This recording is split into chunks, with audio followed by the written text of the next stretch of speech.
Welcome to Don't Panic Geocacher, a channel devoted to helping unlock mystery geocaches.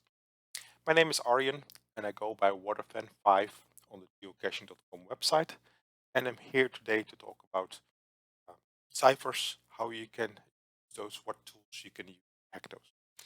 This is episode 7B of a series. In 7A I talk about some websites that can help you, and in 7B, I will talk about some programs that you can install. You have a Windows machine that can help you solve more advanced ciphers. In this session, I go pretty deep in some of the ciphers, so this may not be suitable for all of you. Just need ciphers. This may be a little bit more advanced, so just a heads up there. Going to describe the tools. Still, I believe there's lots of useful information in here, and so worth watching. Are interested in solving ciphers and solving puzzles with ciphers.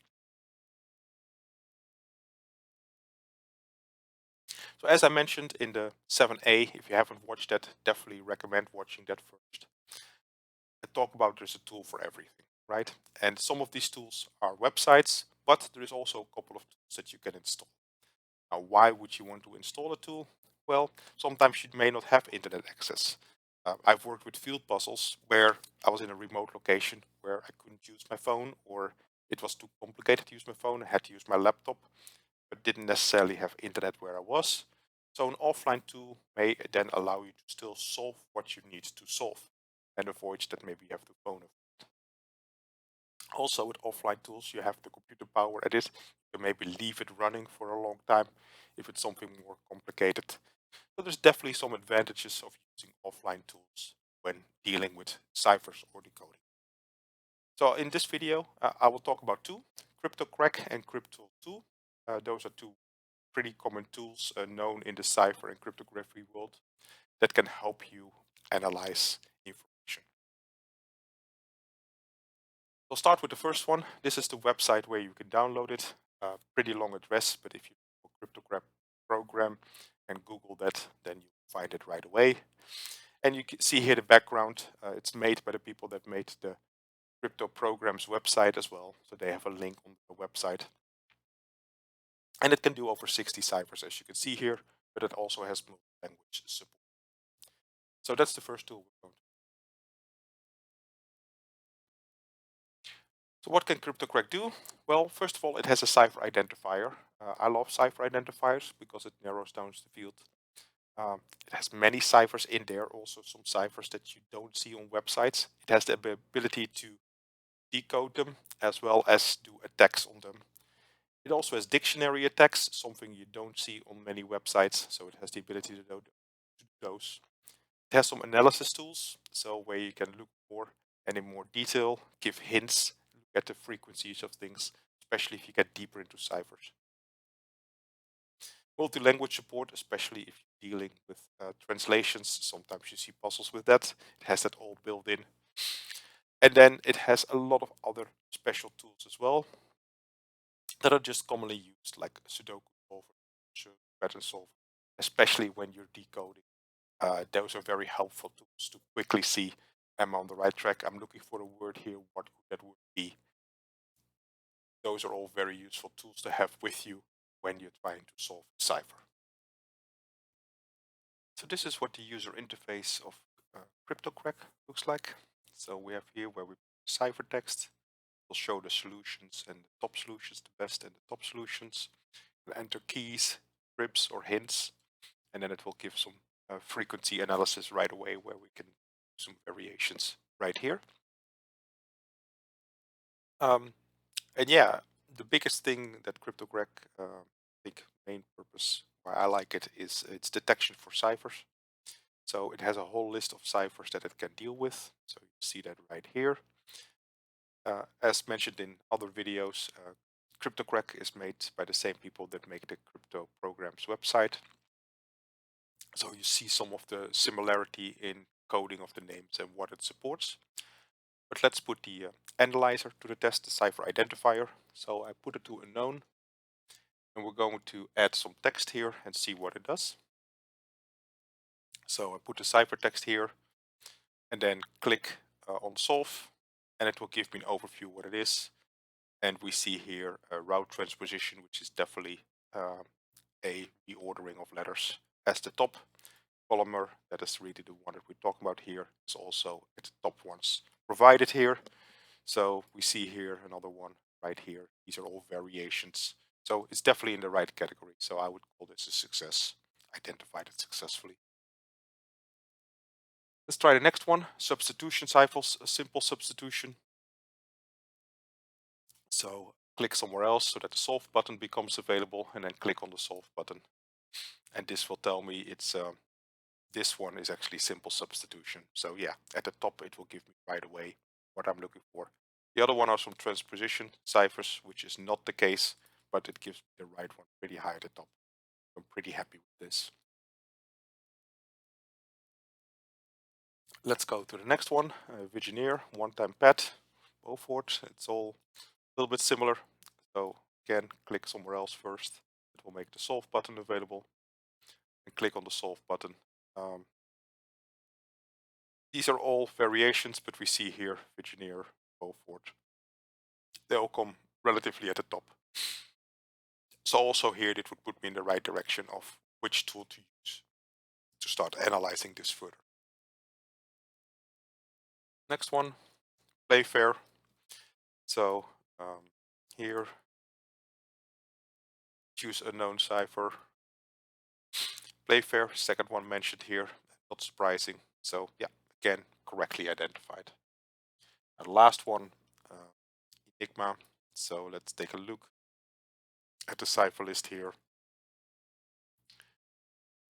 We don't see Enigma listed here, so it won't be able to identify it because it's not that's covered by this.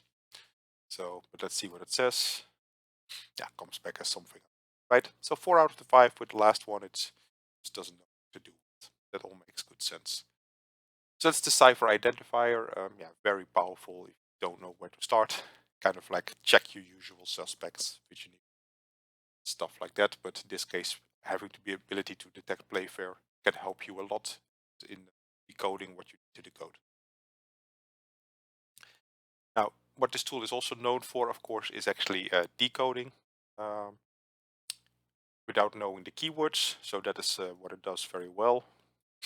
So let's take a look at some examples there as well. Let's just feed it some ciphers.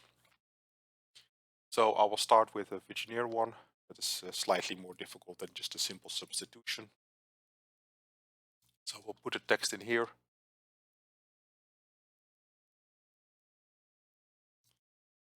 And yeah, see what it makes in it. Solve. And it will now start basically taking a look at this. It will use most likely some kind of hill climbing, best route optimization. And we see here that it successfully decoded key don't panic. And we see it came back here with the correct solution. Now it has a limitation of only 15 characters, which can be sometimes too short. So I prefer to have seen that like 20, 25, but yeah, that's the limitation right now that it has. Let's try another one. So here, here is one that substitution. But one of the tools that it can do is that it can do dictionary attacks. That's what I'm going to do here. Dictionary attacks will be slow because it it will have to go through each word of the dictionary, kind of see does that word work, and so it will take a little bit of time. There's also multiple ways to do dictionary attacks, like is it at the beginning, in the middle. So choosing here K2, that is really the normal one that you see where it is at the beginning. So you see there's a displayed right here. K2 will put the one in the ciphertext keyword.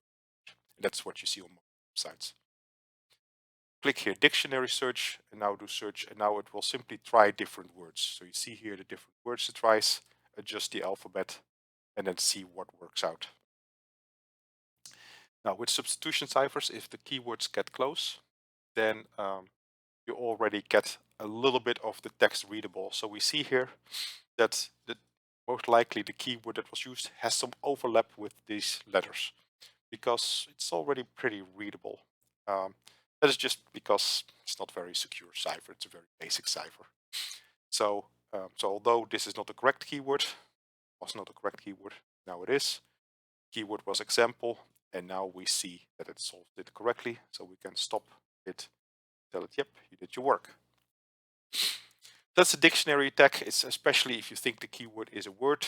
A dictionary attack, and you know the cipher, can be very successful, better than an identifier, because you can just feed it the information and just wait and come back with the keyword. So let's try one more. So let's try Foursquare. There's not really any successful strategies there that are easy to decrypt it. But if it's small enough, don't do that. If it's small enough, the keywords, then most ciphers can do it with a dictionary attack. So see it removed automatic all the spaces, but now when I press solve, it asks me to verify some details. So it doesn't automatically solve it. But if you know certain words, then I might be able to help you, because I might be able to locate where the text is. Now, let's say that we have certain suspicions, like in this case, that it may start with the words the cache. Then we can say, well, locate that one. And it actually tells me, yes, the cache fits at position 1. It's like, okay, well, let's start with that. But of course, you can try different words. Like if you think it starts immediately with the coordinates, you can say like starts with north or south, depending on where you are. Or maybe start with the coordinates like a 33, 34, 112, whatever you think it might start with, right? I've had success with starting with the word congratulations and using that as the first word, and then that's what it comes back with. So you have a couple of usual suspects that you may try. Hopefully you get a tip location 1, because that means that you found the beginning of the text. So let's try that, and then give it the ability to solve. So now it will be much more efficient in trying to solve it, because it can exclude so many capabilities. So it will race through many of the keywords, so which is really what you would like to achieve. And we see that it comes out already with 1, where it thinks it has found 1 of the words. So, and we can indeed look at the cache, and that it already starts decoding something well. And actually this looks pretty well, even though that was not my keyword. So, but funny enough, this is actually pretty close to the final keyword, because it was hello world. And so hello world decodes exactly the same. So we have the cache decoded, even though we didn't get exactly the same keyword out of it. It was close enough. And we were able to decode it, because the keywords were relatively short, 5 letters in this case. And so it was able to successfully crack it, but we had to give it a guess. So those are some examples of how the tool works, how you can help it decode, how to use scripts, how to use text, and how you can use this to successfully identify ciphers and multiple solutions. Now, it has a variety of other tools as well. And again, all might be very useful when on the road that you may not have internet access or have good internet access. And so it still allows you to move forward. So first is just a Caesar cipher, so basically the rotation ciphers. So if I type in hello world again, press enter, it will basically rotate that from like 125, right? So get all the rotations, you can see those here. Crypto algorithms is, sometimes you see geocaches with this, so it has an example right here, where you get some kind of text like this, right? Cipher minus solve school. And so each letter represents a number. So you see that right here, and it solves it right away. So it can solve these type of things, so pretty complicated ones as well, as you like this. So, and we see every L will now be a 3, and every A will be a 7. So you see Lark and Car is both a 7. The R is a 6. So yeah, so it comes up with, and it can solve these for you, so you don't have to solve it manually. Has a Sudoku solver that you can do. So you can put, here's again some examples. Put it in there, press enter. So this is the Sudoku, and then say solve. And it will kind of like solve the rest for you. So it has the ability to do that. Decipher Identifier already talked about. It has a translation option. So if I hit text here, it has a text. And now say, well, let's translate that to German. It will translate that text to German. So of course, if you see some foreign language, again, you have an online translator. You can do quite a bit of languages if you download them. So it can do quite a bit of language translations. Dutch, and I can say this looks correct. So yeah, so that's pretty useful. Can all be pretty useful tools that you now have on the road or offline or at home. Maybe you don't have internet at the moment. A couple more to show is some of the word search tools. These are more like crossword and anagram type things. So show me everything that matches this pattern, and I get all the words that match that pattern. Right? So that might be something that you look when maybe you have substitution cipher, you know some of the letters and trying to figure out the word. So it could be like this, and it's like, what could that word be? Well, I don't know, but then basically it goes through it. Oh, word cache is here. Okay, probably is the word cache that's being mentioned here. So that's how you can utilize that one. Pattern matches slightly more. So if you say, well, I have a substitution cipher and I find this pattern, which must be a word, but the letters might be something different, then it finds all the words that match that pattern. So A is replaced with the same, B is replaced with the same. And so here you see, for example, Magma or Miami. They all follow this format. And you basically have all the dictionary solutions. Anagram, of course, is word scrambling. So retains, and then say, well, what is the words that are scrambled from retains? And then maybe is the one I'm looking for. So all pretty useful tools that are in there. And so gives you an overview of what Cryptocrack can do. Last part didn't talk about is the analysis. So this is the analysis of text, where I could say, okay, I have this text right here. What is all the frequency count of how letters are being used? That gives you typically an indication of, am I looking at something that is plain English? Is it deciphered?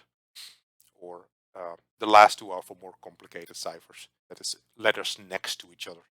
In English, certain letters can never be next to each other. Certain languages are often next to each other. Since a lot of ciphers work in pairs, analyzing letters as pairs or what is next to each other is a very useful way to do ciphers. And it can show these very visually to you. So that's an overview of Cryptocrack and what it can do. Pretty useful. Cipher Identifier is great. Cracking tools are great. And the ability to give hints help you further along. So yeah, definitely something I would recommend installing if you're seriously about cracking ciphers and things like that. The other one is Crypto 2. So version 2 is that. It has a lot of features and a lot of functionality. This is a pretty serious tool that you can use for pretty high level and advanced cipher decoding. So things like Zodiac and other interesting ciphers. This is definitely a tool that can help you with that. So worth taking a look at, but it comes with some training that I would recommend, with some videos that to take a look at, because it is a more complicated setup. It has some wizards that are nice, but still pretty quickly you will get into more advanced scenarios. So unlike the other tools, this is really just an analysis tool where some programming skills, visual programming skills, is actually quite useful. So what does it do? The Decipher Identifier it has, but it is online, and I will show that. But it has, again, support for many of the ciphers, but also advanced ones like DES and AES and Enigma ciphers. So this has a very wide range, also modern ciphers in there. It has, of course, very powerful analysis tools that you can actively use in an encryption. It has an identifier, but that is more online, so that one does require you. And again, it also has multi-language support. And then it has a lot of other features and functions. But most of all, it has a programming interface, a visual programming interface. You don't have to actually code anything, but you do have to kind of like a coding mindset when using it. Some very advanced decoding. This is the user interface of Crypto 2. probably the most advanced free cryptography tool you can find. There's 3 ways to start. They have these useful examples, the templates, give you nice little examples of the power, what it can do. There's also a bunch of YouTube videos that explain how the tool works. Definitely be into this is of your interest. And it has, you can start with a blank or you can start with Wizard. Let's look at the template first, just to show you a little bit of the power and some of the features that this has. So I'll do a transposition cipher because it demos really well. So the way that it works is you have these components and you have a component library that you can specify together. So it starts with 2 text inputs. That is basically the keyword and the text to do. And this one is a transposition cipher, which for this one is set to encrypt row, column, column. And it's in presentation mode. So show that as well. And then the second one is the same one, but it's set in decrypt mode. So basically it's going to encrypt and then it's going to decrypt right away. It's also set in presentation mode, so we get to visually see what it's doing.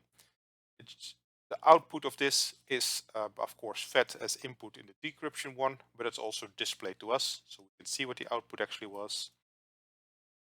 The same with the final text input. Deciphered again, it shows here as well. And of course, that is the same as the original.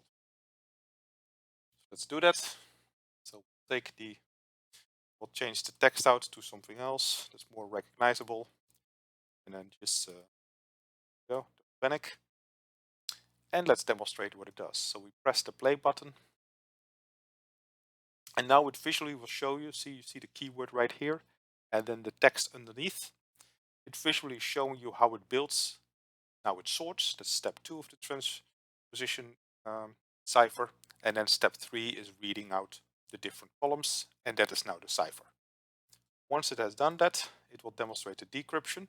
So we'll start with the sorted one. Now we unsort it. So we kind of do the operations in reverse. And once it's unsorted, we can now read row by row the original text again.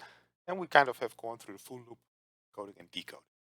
Great for educational purpose if you want to understand how the cipher actually works. It shows you step by step. I'd now set it pretty fast. But yeah, you can take a slower look and analyze how it works. And of course, you still have the text. If all you're interested in was the text, probably could have gone to some website. But yeah, it can do of course as well. So that is one way, is just start with one of those templates. There's many of those templates out there. So let's get rid of this one and go back to our start center and create just one from scratch. So we start blank one. And here you have all these tools that you can now use. Tools are kind of organized in categories. So it's analysis tools, all these the hackers, the cracker, kind of like the cracking tools that you want to use. So you see there's a wide variety: simple Caesar ciphers, German cipher, Enigma ciphers, which I'll demonstrate later, and some other ciphers, Playfair, transposition cipher, engineer. They can be kind of like hacked with the system. And then of course it has many more that it can just do encoding. The traditional ciphers, so ciphers that you may have seen on websites or know otherwise, it can do all those. Of course, it also has a lot of modern ciphers like RSA and ciphers and things that are used in modern encryption for computers. It can do those as well. Of course, hacking those is much more tricky. It can do things with images. So if you look at some of the examples, you will see that it will actually do things and encrypt images and visualize things. Very powerful. Hash functions, so it's kind of like checksum functions, used for example by banks, but also with password encryption. So it has components that can do those formulas. Some protocols like internet protocols about things that it can do. So because it can also do things with network traffic, analyzing and decrypting. And then some programming language tools to kind of make the system work if you try to program it something. But you can see it can do camera input, audio input. It has standard alphabets. It can interact with clipboard, with files. Basically, kind of like a file system. programming language that it does. And again, it has all kinds of encoding that it can do. So if we want to do that, and I kind of made this already one available, pre-made one, but kind of becomes a drag and drop situation where you say, okay, I need a text input. So I'm going to make a very simple one. And then text input, I want to say hello world. And then let's do very simple, right? Pick something very basic. We'll do a simple Caesar cipher. So here, and we connect the output of this one. What else do we need? Oh, we also need a shift value. We can either just hard code it, or we can actually use other inputs. So number input, that here, say shift 1. So we shift everything by 1. And that is the second input that it needs. And then we would like to see the output. So if I just drag from the arrow, text out. Now press play, and we see that we have hello world 1 shifted by 1. So H becomes an I. 2, you see it becomes a J. 3 becomes a K, and so on. Right? So we've made a Caesar cipher program. However, this may not be enough because this has the space in it. Let's say that we don't want to do that. So kind of like destroy this line. Let's say, you know what? I want to put a string operation in the middle. String just means text. So put that one in the middle. So yeah, this is the string input that we want. The string output we now feed to this. And we have to tell what operation it is. So let's maximize this, a bit bigger. And what we want to do is kind of like a replace, where we say space, we want to replace with nothing. Minimize it again. So now play again, and you now see that the space is gone. Hello world, this one removes spaces. And of course, if we enter more, this one is you see it automatically changing here. So we can see what it does. And again, we can change this to a different number, and it would kind of work. So we have this input and output that we can connect together and kind of put different ciphers in between. So this, of course, you can do with basic websites, right? So there's websites that can do the same thing. But let's take a look at slightly more complicated. So let's say that we want to do a double encryption. We want to make it super hard for people. And so we have a text. Here is a text. And then here is a keyword. We use the same keyword for both ciphers. Maybe not super secure. Better would be 2 keywords, which of course I could have done. But maybe to keep the puzzle reasonable, one set of keywords. So string operation, this is the one again to remove the spaces, same as before. And I'm then going to show the result of the transposition cipher. So it uses airtight with the transposition cipher. So that gives then output this. Note, since it starts with an A, the T will stay in its original location. But after that, we'll start putting it in different things. But this is the same letters as this, just reorganized and without the spaces. However, that's not enough. We're going to encrypt it again and put it through second cipher. Now, that is the Visionaire cipher where it does a replacement, right? With the same keyword, so T, shift A, so it stays at T, but O, I'm going to shift I, so 9, that's O plus 9, plus 8 technically, say, because it's one less, is a 23, W, R, plus R, so with an I, stuff like that. So that's how the Visionaire cipher works. And of course, we can change the text if we don't like this word, we can change it to something else. Put it in play mode, it will dynamically update it. Right? Change it back, see it dynamically changing. So if you want to experiment with different texts and different words, maybe trying to achieve something, then this is now 2 operations. In a website, it means you have to go to one, then to go to another. Not a lot of fun. So, however, in this case, we have double encrypted it. That's all great, and so we can do that. Like I said, you can still do that in another way by doing it manually. It does it like this. However, this tool can also be programmed to decrypt it, because if we know that what the two ciphers are and the order, let's say transposition and engineer, we can do a database attack, right? This is a standard word. We can kind of look at the database, decode it, look and see whether the letters are in the correct order, and then give it to a transposition cipher and try to unscramble the letters. So we first try to get letters that kind of like look right for English. Once we have letters that look like for English, we just have to descramble it, transposition cipher. So here's a schematic of what does that. So it starts with the text, cybertext, and then this part is just to run through a dictionary. This whole section is kind of like a dictionary. It has a built-in dictionary that's kind of this thing. And if you know a little bit about programming, that basically it starts from 1 till the length of the dictionary. Go one further, get a word, put that word into uppercase, and start putting it in the Vigenère cipher. This part is to check whether it's English. So that is, remember I talked about frequency analysis in one of the other videos. This is kind of like it does that analysis. So this is one of the analysis tools that it runs, where it's checking whether basically it matches the what we expect here for the English language, which then is this number 0.06. Once we have that, we kind of feel that we have a good keyword, and then we just have to descramble it automatically. Think about having to do this manually. An automatic checker would come out with rubbish, which you most likely wouldn't recognize, because if we look at the halfway points of that double encryption, it wouldn't be recognized as English.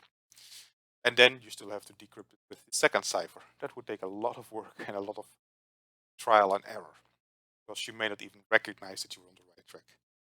This one doesn't have that problem, so if we just press play, we can kind of see it's just going to go through the entire alphabet, and it's each time checking like, oh, do I have something that looks good? And as soon as we have something that looks good, it's going to feed it to the transposition cipher to try to unscramble it and go on. Now, it's not very fast. I mean, probably if you actually make the program to do this, it's much more work. But now you have to program all the ciphers, and this tool has all the ciphers in there. That's the advantage. And we can kind of keep track of what it's doing. So it kind of says, like, for example, these numbers. So this is the text that it gives. And then it says, no, that's 0.3. And we're looking for 0.6 because that is more the text that we're looking for. So, and boom, we found something now. Here we see this text, and this may look familiar because in step 1, that was kind of like what we get after the transposition was this one. So it basically solved the first part. It managed to undo this step. And so now it only has to undo the second step, which of course is much easier. Since we already know what it is, we kind of actually don't use that, because here we put it against a standard transposition analyzer. We don't reuse the keyword again. Kind of say, well, what if it's two different keywords? And you see it correctly managed to solve the second part as well. And now it has decoded text. Doing this with online tools, with websites, would be very difficult part. Now this is a special scenario. It works because of the ciphers chosen. It's not always as easy, but a lot of it is doable. With a tool like this, much easier than either programming it or going through websites. Give you one more example. That is the wizard. So I'm going to use a wizard, and it has a subset of the functions, but some of the more frequent ones. So want to decode an Enigma cipher. So Enigma is here classified as classic, right here, and we'll have to add the text. Now I prepared one here. So this is kind of like text that we want to do. Paste it in here. That's the text we want to crack. We don't know what it is. And we say create. It's going to run right away. Now I don't want it to run right away because there's several things that we have to correct. So first of all, go to the settings. So we see it set to German. I want to have it set to English. Second thing is only have a 3-rotor one. So I'm going to change it to 3. No reason to go to 5, 3. Second, just to speed up a little bit, I'm going to reduce the number of rings to check. Otherwise, we might sit here for half an hour. So I'm just going to swap it a little bit and just say don't go through the entire range. Otherwise, it just takes too long to demo. This one, I have to just check a few. Go back to the presentation setting where it's going to test. We have this text, and the same as before. It's going to run, take the input, use the Enigma cipher to try to crack it, and then it shows the output text here and actually the settings right here. Second output is the best key. So let's run this. We actually run it maximized. And so what we'll see is basically it's going to try to find different things, and we see pretty quick within a few seconds it's doing it. Now it needs about 30 seconds to get through all the combinations, but we got lucky, we found ours early. And that's because I messed with the settings, but you see it's trying to encrypt and see if there's still a better one out there than Discord. It doesn't know that this is the best text already. Minimize it again, and we see here now the decrypted text and the settings that were used. This is not the default settings. You see we have used plugs, we have put the rings in a certain, and have the other parts all set here, the other settings, the positions. So yeah, this is some of the features that it can do. There's much more that it can do. So if you're interested in this, look at the videos. But at least for some of the more complicated things that you may want to see that everything else fails, most likely this tool can. One additional piece of information, Crypt tool does have an online Decipher Identifier. It has some background here, description based on machine learning, and it's capable of identifying 51 different types of ciphers, as we see here. So it's pretty nice, pretty complete. Mostly official ciphers, not any gadgety ones. So in certain cases, other websites that do gadgety ciphers will actually detect more than that because they're so easy to recognize. Let's put it to the test. So first one, I'll do a transposition cipher.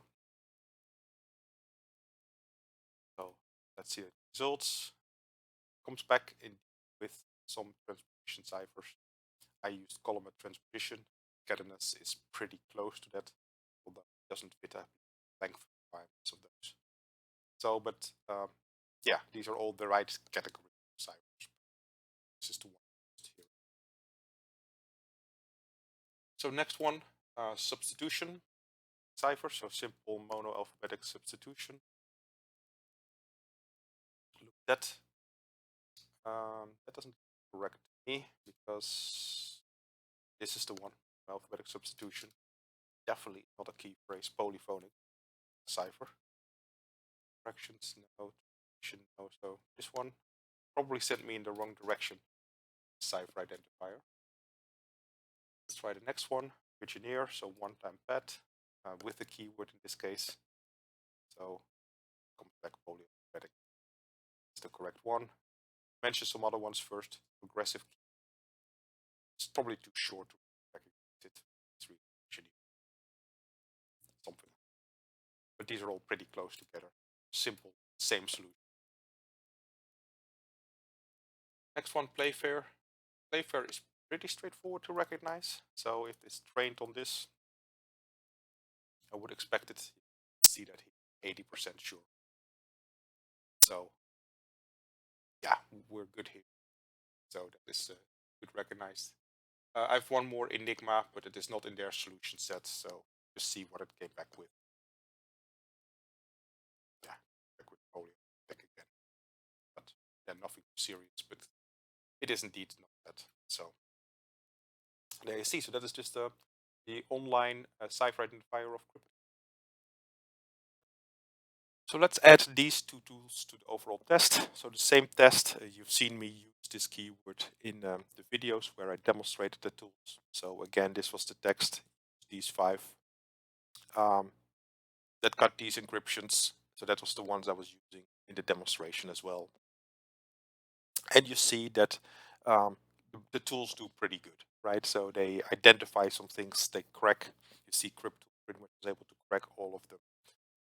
Cryptocrack was also able to at least do a job with all of them. It didn't sometimes needed hints because the password was too long. So the limitation of the password being only 15 characters sometimes meant that I had to give hints to get it to solve, but then it was still able to solve. Now for encoding or for decoding, I didn't give it a full uppercase E. This is because for these ciphers, it actually was able to encode all of them. But it actually is not really an encoding tool. It's really a decoding or decrypting. So that's why the lowercase e is there. Yeah, pretty good. Beats a lot of the websites in its capabilities, but yeah, you have to install some. So that might be a restriction for some people. So that brings me to the end of this presentation. Use all the tools 7B. Hope you enjoyed this. This was a little bit more advanced Cipher, but I just wanted to share that as well and not rush it too much, as I know that maybe for some people this is all new. So I wanted to spend my time on this. If you liked it, please press like. If you're interested in more videos, please subscribe. That way you get notified and YouTube will tell you when there is a new video out. I release them quite frequently, so that's a good way to stay informed. If you have feedback, please leave a comment on the site. Always interested to see what you have to say. I've gotten some good feedback already from people contacting me about how it helped them or maybe how I can help them. So if you have any suggestions, maybe the specific topics you'd like me to solve, maybe there's a specific type of puzzles that you would like to know more about, or say, how would I have started with a certain type of puzzle? More than happy to take that input. Maybe I can do a video on that. If you want me to highlight your puzzle, also more than happy to take a look at that and see maybe how I can use the puzzle like you designed. Maybe don't have exactly use yours, but maybe something similar. If you just think it's interesting to share, let me know. More than happy to take a look. I can be reached by waterfan5 on the geocaching.com website, or you can email me at geocacher.waterfan5@gmail.com. With that, reach the end for this video. Hope you enjoyed it. Thank you very much for your time. And hopefully the next time you see a mystery cache, it makes you panic a little bit less.